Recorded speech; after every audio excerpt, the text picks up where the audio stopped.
Thank you, Sheila, Madam Chair.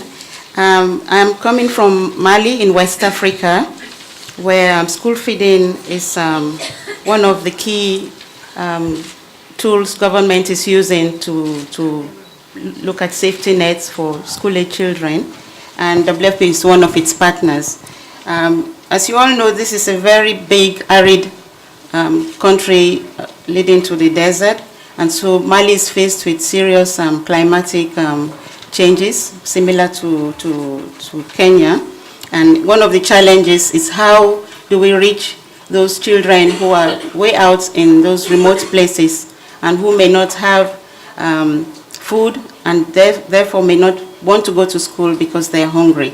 So school feeding has been proven to be one of the tools attracting them to schools and keeping them in school so they can eat and be able to learn. In Mali, there are also opportunities of not just looking at school feeding, but looking at what could be the link between school feeding and the other sectors. And so I'm going to present to you briefly in 4 or 5 brief topics, what is happening in the country, what the models are. We have several school feeding models. What is the link to agriculture, to nutrition, and then ownership, how government is trying to take the center seat to make sure all the actors are bringing on board what they are doing and they can use these experiences to scale up. So in Mali, 20% of school-age children are still out of school.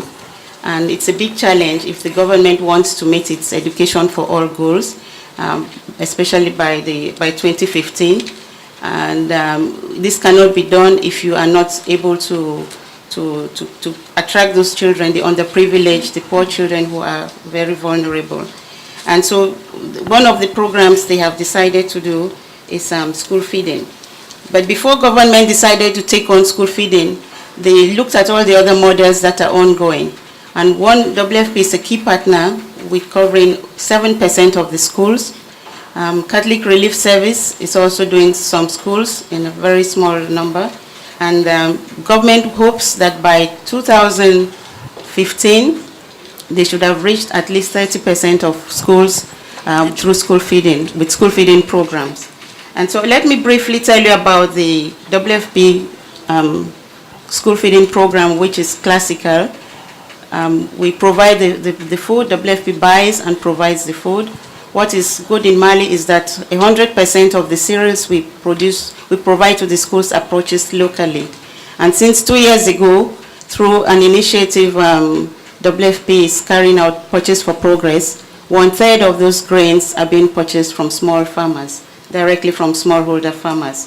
So this is a very good link to agriculture, as we are creating through school feeding markets for the surpluses to be sold. And they are mostly millet and sorghum.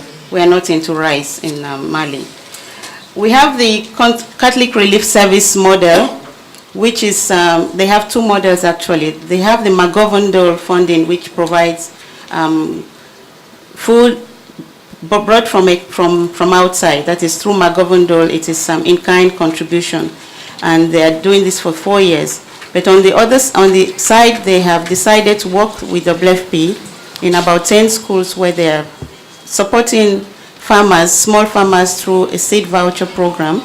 And then they link the farmers to the schools where the school feeding committee buys directly from the farmers. So this is another good model which we are trying to see how well it does and if it could be scaled up. While CRS is providing the cereals, WFP is providing the oil, vegetable oil, fortified vegetable oil, and pulses.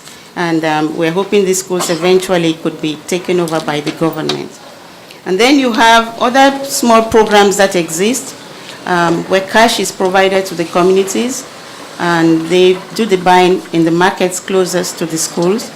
The parents also contribute in kind to feed the kids, but usually it is not a complete 1 week feeding where the kids eat every day. It's based on the availability of cash flow or surpluses from the parents. And because all these programs exist and there was no clear coordination, the government of Mali decided to to write up a policy on school feeding, which was passed through the Cabinet of Ministers, and it was approved. And they have a plan, and the plan includes creating a center for school feeding, which would bring on board all the actors from the different sectors: agriculture, education, health, and all the donors and partners, so that together they can coordinate the program and make sure that the different needs of the school-age child are taken into consideration. So that is their growth rate, their performance, the quality of the food they eat, and the sustainability. And we're happy the World Bank is into this working group. And so the government this year has started supporting 650 schools, and it's through the decentralization process where the municipalities are directly responsible for running the program. And because the funds are being decentralized, they need to have control systems in place. And some of our partners, like the Partnership for Child Development, is funding a position for somebody to work with them to have in place a good monitoring system, so they can do some studies, baseline studies, to understand how the program will develop, and other research activities that could be carried out. And so with the government, with the existence of a center, we're hoping that there will be better coordination, more research done, and success stories would be shared. Also then, we look at how this all fits into what is happening within the government. As my colleague, the panelist from Kenya mentioned, there's lack of coordination. Sectors are not talking to each other. They are not sharing information or sharing funding. It's as you come up with the CADEP funding, Feed the Future. Agriculture is trying to get as much out of it as possible, and not seeing how they can pull along the Ministry of Health or Education. And so while there exists different compacts and different plans on agriculture, on education, on health, there needs to be some central unit that pulls together all these different plans to see how school feeding as a safety net can benefit from the different tools and different policy plans that are programs that are in place. And so the government of Mali is planning to do that, and especially include the Ministry of Finance, the Ministry of Budget, which is responsible for allocating the resources to these different departments. And so how ownership comes in, I see the flag going up, is mostly I would like to take on questions at the end, but to say that WFP as a partner, we have been very influential in making sure the government understands its role. WFP has been there for over 30 years, but we've been telling them we are phasing out, we are handing over, and they need to take over. And accepting to do that means you need to continue supporting them through technical assistance, capacity development, so that the program is more sustainable, and bringing on board the other departments that would help them to create the link: schools, markets, processing, food fortification, so that it benefits not only the school children but the families as well. Thank you. I'll be available for questions.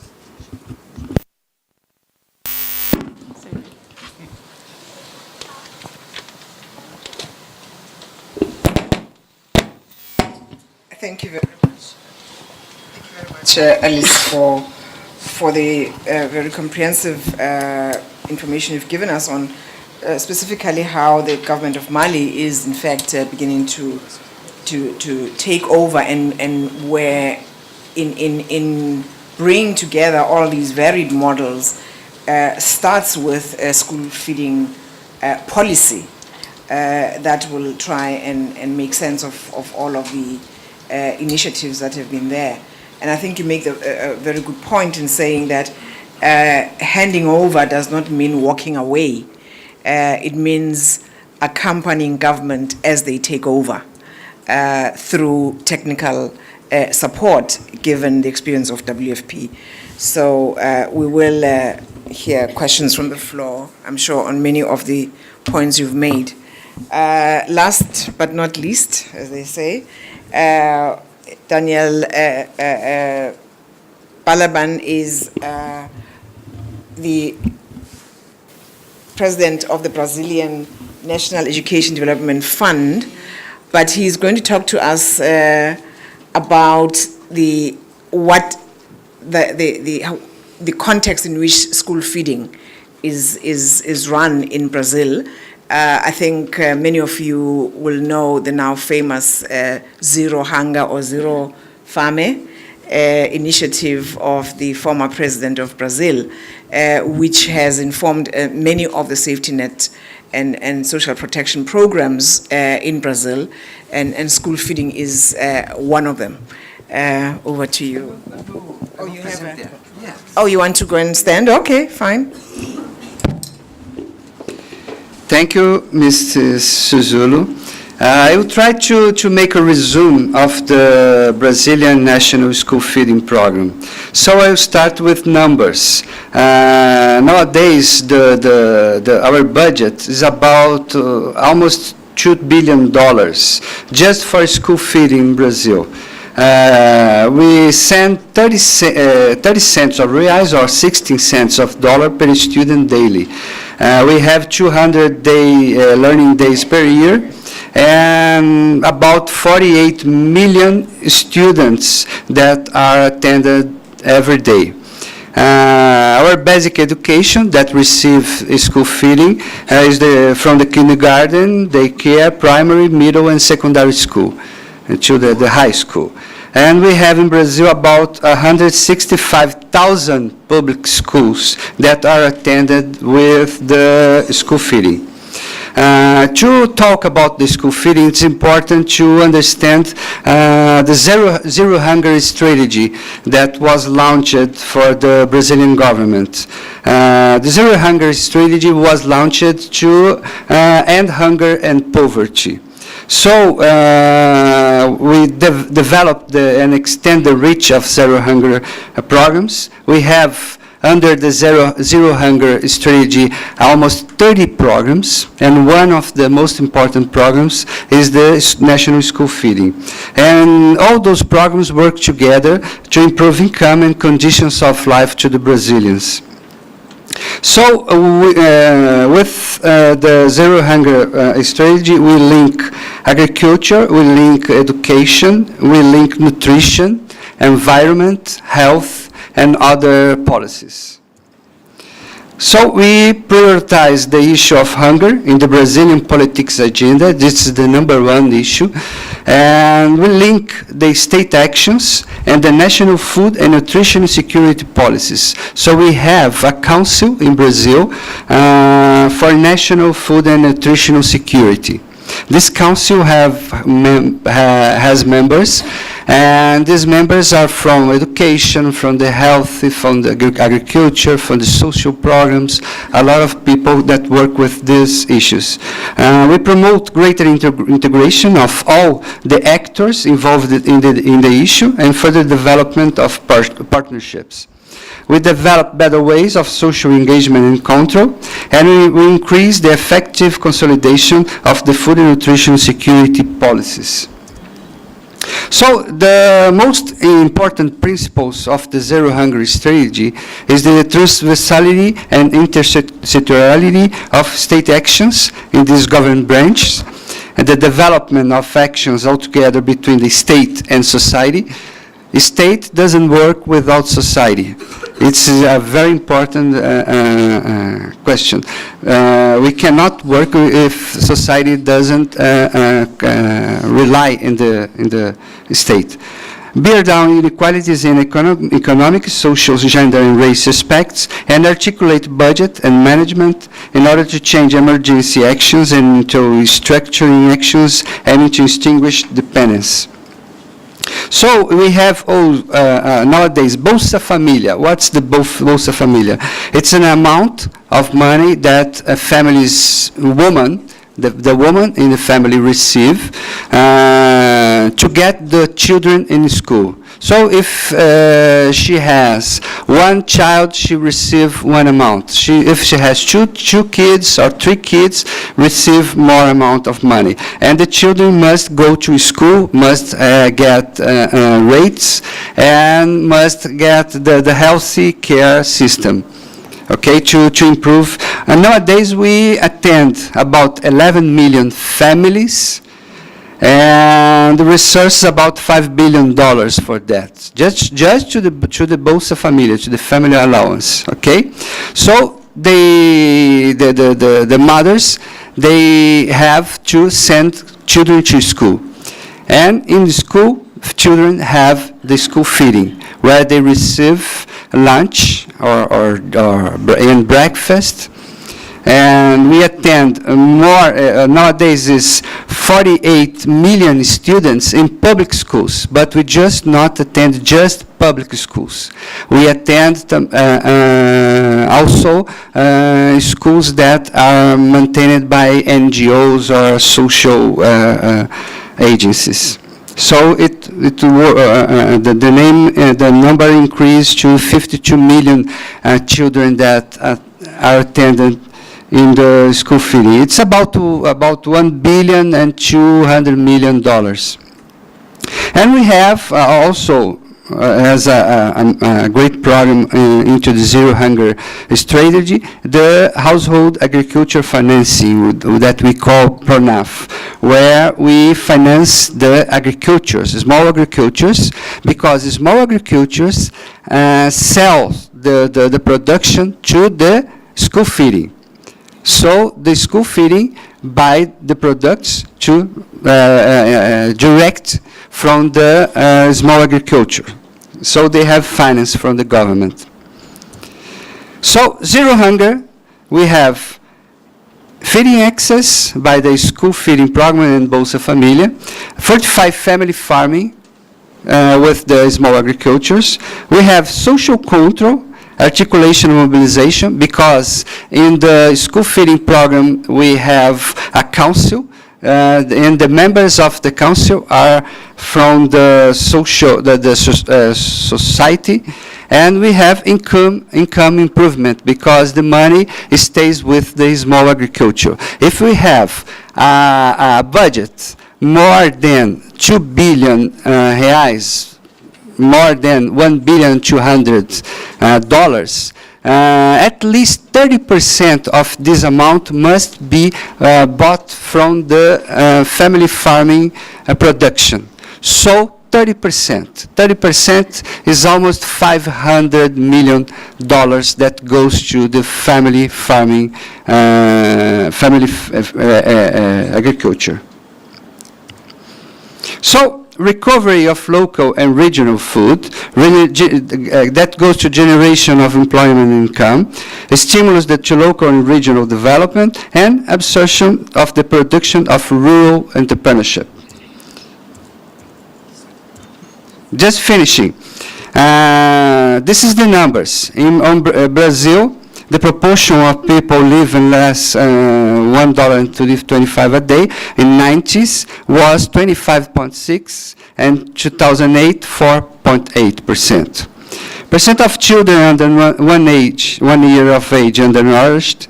Now we have just 1.6%. In 2001 was 7%. Percent of children to 1 to 2 years of age undernourished, now 3.5%. In 2001 was 14.6%. And percent of children under 5 years of age undernourished, it decreased 62%. The child mortality decreased 63.5%, and between 1998 and 2008, just 10 years, 13.1 million of Brazilians left the condition of absolute poverty. And the Gini index decreased. So final considerations that I think that's the most important. To beat back poverty, you have to pay the poor. This is a very important consideration. Most poor people in the world feed their families and earn their income from farming. When farmers increase their productivity, nutrition is improved, and hunger and poverty are reduced. We must respect regional cultures, habits, climate, and foods, and the specific nutritional requirements of the populations, and improving access to healthier foods like fruits and vegetables. And finally, policies like education, agriculture, health, and social policies must be articulated and strengthened in order to focus their efforts and multiply their outcomes with strong monitoring and evaluation systems which can subsidize all sectors and stakeholders in policy and decision maker. I like a phrase that is called, when we do always the same thing, we will always have the same results. Einstein said that. So if we want different results, we have to move, to change the things. So that's what Brazil is doing. Thank you very much.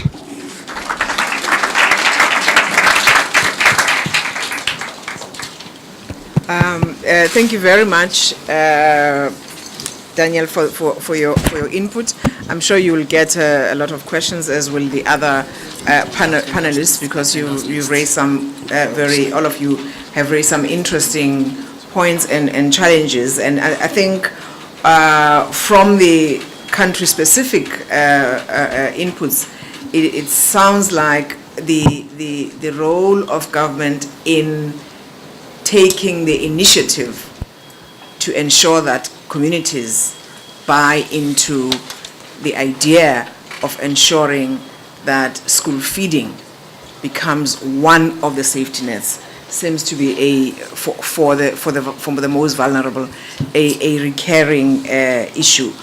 None of the speakers mentioned the one of the items that is being discussed, or one of the topics being discussed in this conference, which is the 1,000 days program, of which WFP is a part.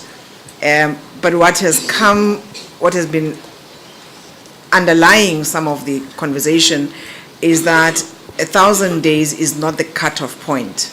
It's not the point where, because children have been taken care of, nutritionally speaking, for 1,000 days, they are forever fine. That a life cycle approach, which would include children after the first 1,000 days, who are, in fact, by the way, the most difficult to reach, because where are they? They are not in institutions. And then you have the school feeding, these children in school.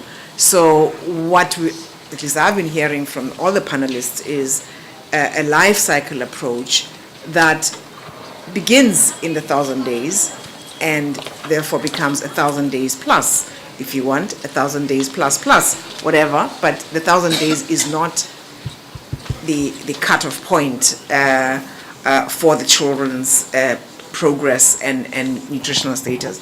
This is time for you to ask the panelists and have a conversation with the panelists. The one hand is shot up over there. Another one over here. 3. Oh, okay. Then we'll start from the back. We'll come back to you. Yes. Thank you very much. I'm Elizabeth Madra from Uganda. I have a question for Alice and Daniel. First of all, thank you for the excellent presentation. My question to Alice is, it's good that World Food Program is going to engage government in the exit strategy. I don't know whether you can mention just one or two which would really convince the Mali government to take over, because we have challenges in our country regarding school feeding program. And for Daniel, the money you give to the mother, so is it for income generating to be able to support the school? And why not the fathers? But the mothers, but why not the fathers? Because we want really to learn from the Brazilian experience. Thank you. We'll take 2 more questions. There was one in the middle of my right side, on where my hand is, and then one at the back, and then we'll get the responses, and then we'll come to my left and then go around again.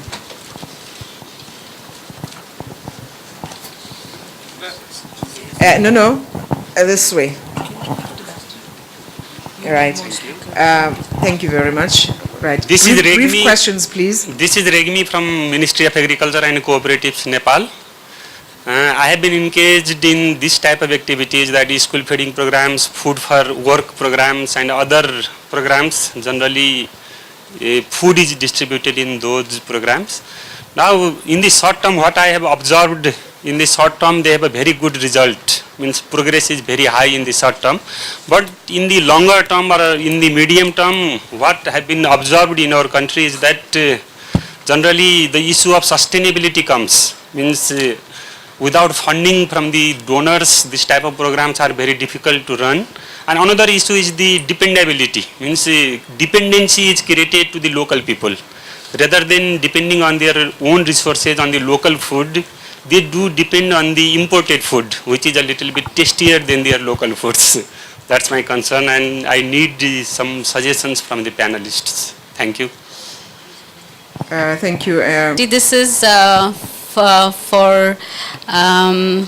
Brazil, my friend from Brazil.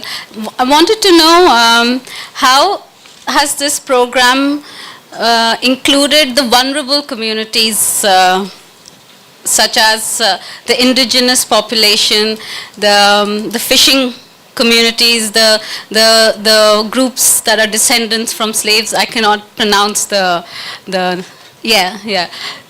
So, what strategies have been devised to include such groups in this program? Thank you. They were In Mali,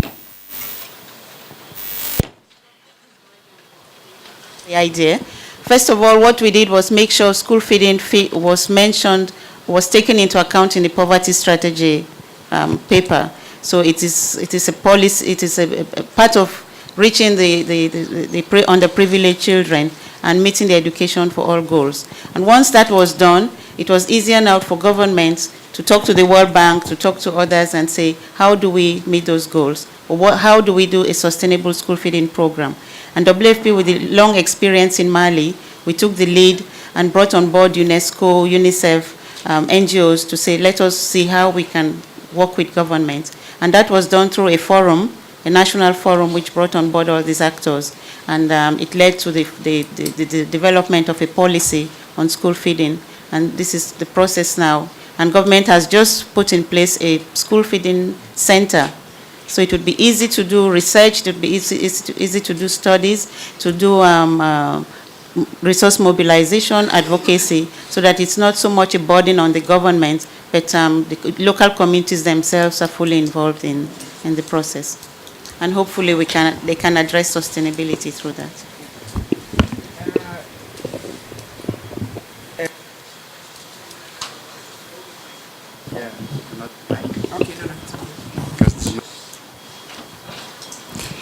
Okay.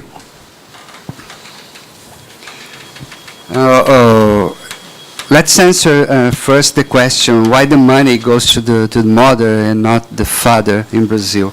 Because we made a research, and culturally, mother takes care of the family. So father can take the money and goes with drinking and football, soccer. We love. And other things. And the mother takes care of the family, and he brings the food for the house.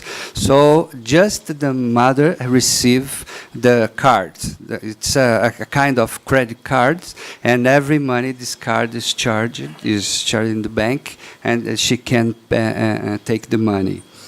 So, and it's working well.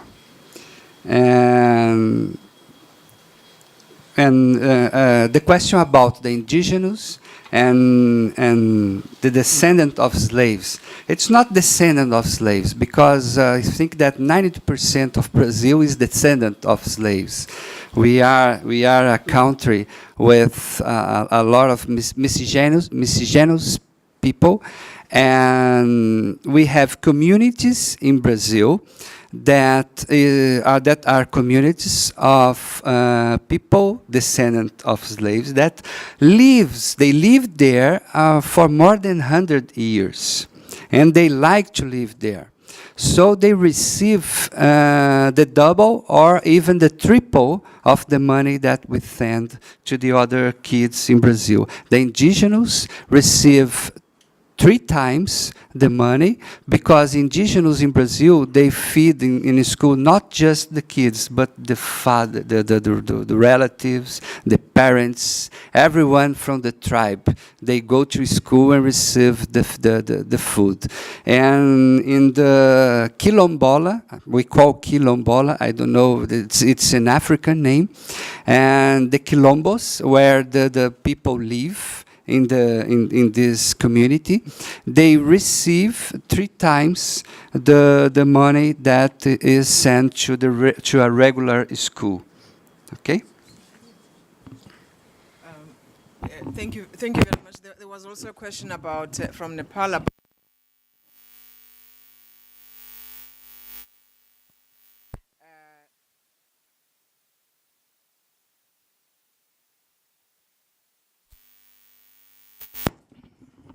Okay. When food is imported at the beginning of a school feeding program, people tend to prefer the imported food, and becomes difficult. I think that's what the question was, to change people's taste for the indigenous or local foods. Have you found that problem in Kenya? Wilson, do you want to take that? Yeah, I do agree with the observation that sustainability is usually a problem. But ladies and gentlemen, I think things are now beginning to change. I think you are aware that CADAP expects us to invest as African countries at least 10% of our national budgets in the sector, in the agricultural sector. And if we are going to do this, then we are also going to look for long-term solutions. And what has been found to be a long-term solution in this case is to invest in irrigation. We invest in irrigation, invest in research to come up with the appropriate technologies that we are going to make food production possible in these environments.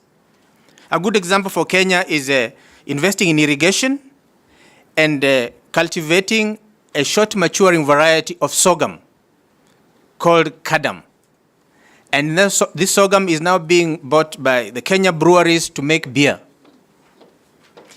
This has been found to work extremely well, and the farmers now are able to get money from the sale of the sorghum and are able to buy the other food of their choice, whether it's maize or rice. So what am I saying, gentlemen? That we invest sufficiently in the sector, we avail appropriate technology, and that appropriate technology will ensure high productivity, and we must find a market for that surplus. That is how we are going to ensure that the World Food Program doesn't live in those areas forever. Thank you. Okay. Do you want to take a stab at that? Okay. I said I'll start from the back. There was a, oh gosh, there. There's a lady right at the back, yes.